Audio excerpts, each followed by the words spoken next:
In 2021, Black Voices Cornwall were fortunate enough to receive a National Lottery grant.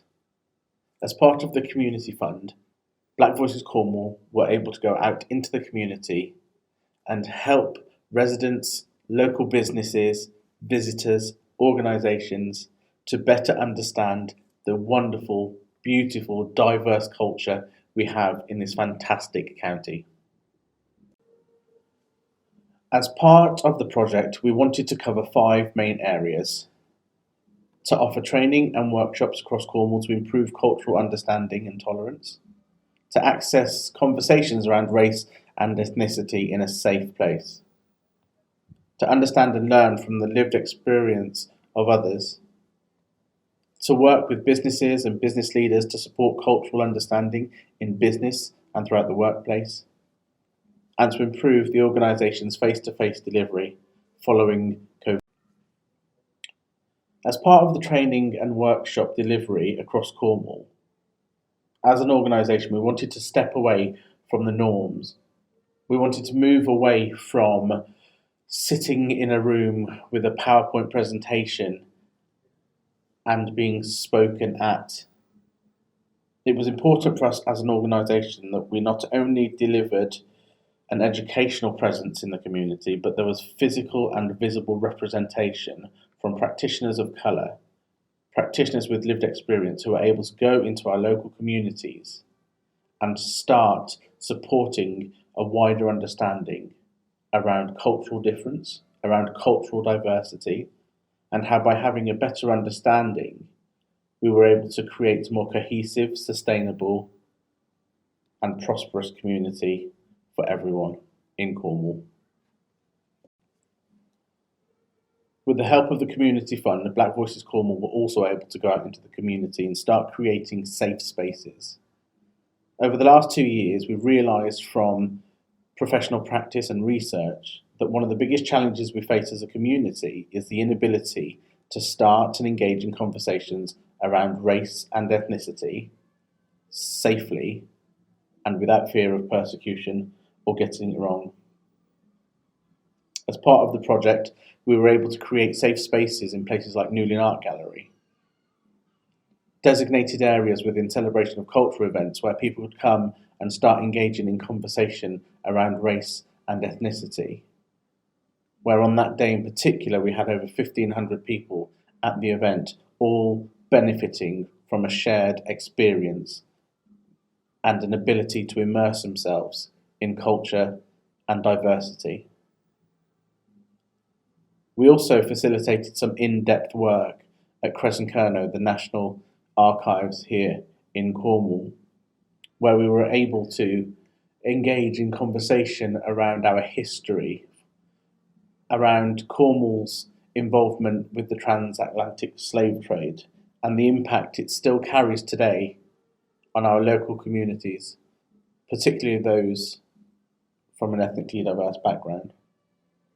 The impact of this is that we have far more people now better equipped to engage in conversation. People are less likely to shy away from conversations in fear of getting it wrong. Having a listening ear as a person of colour in a rural area makes such a difference and has a significant impact on mental health and well-being. And that's all been possible because of the Community Fund. A huge part of the project was enabling people of colour to share their lived experiences safely. And as part of an ongoing research project with Plymouth University, we found that the most impactful part of any of our training delivery that we do is the section where a professional practitioner is sharing their own lived experience and is able to engage in conversation.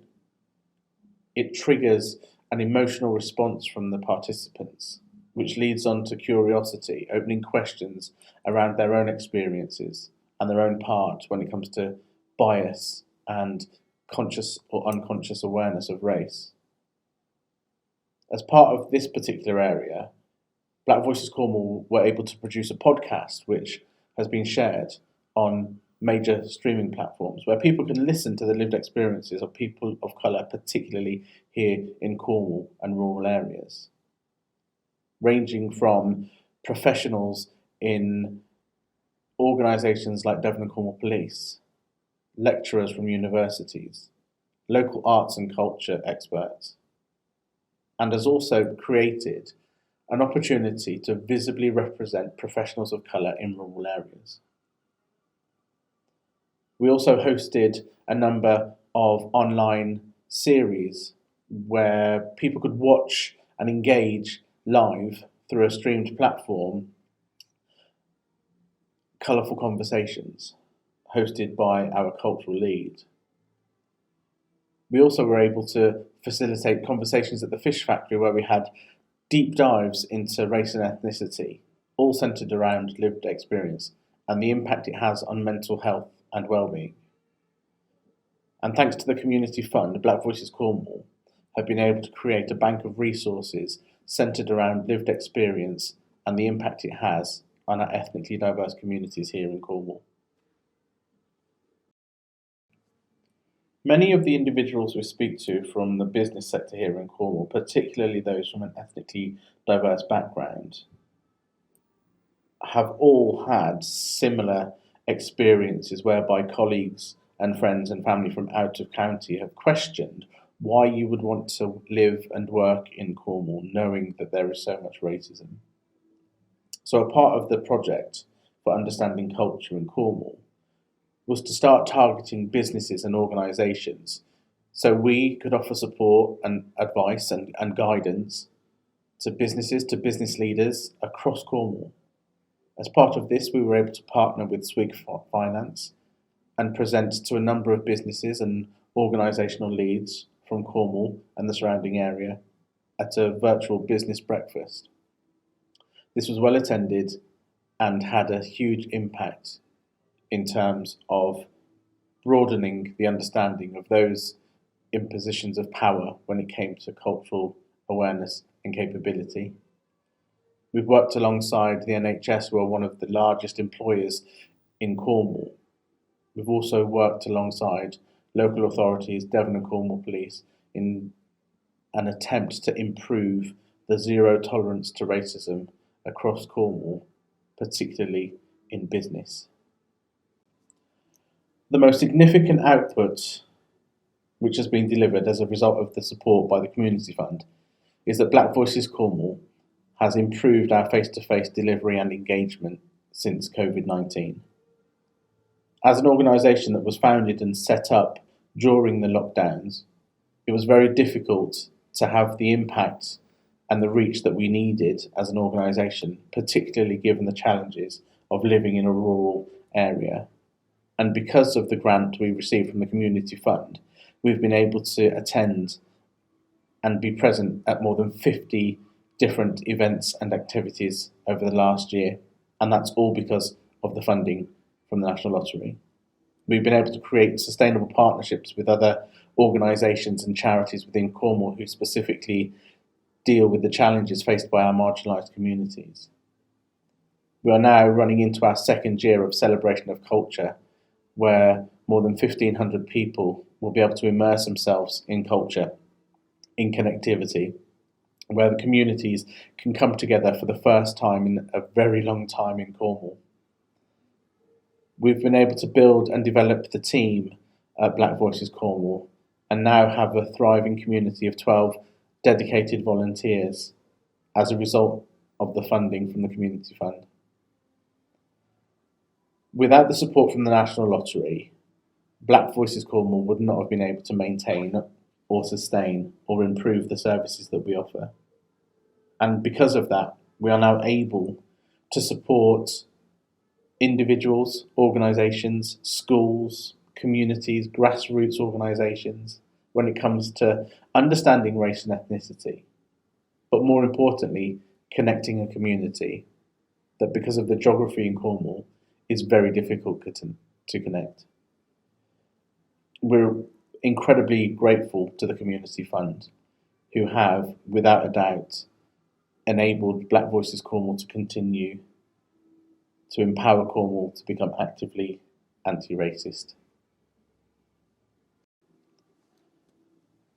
It's always fantastic to receive positive feedback about the impact that we may have had on individuals and communities and organisations.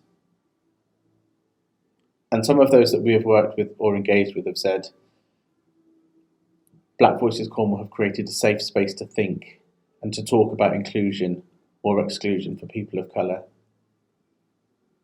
It is always more productive to have a facilitator with a lived experience, otherwise we're just guessing.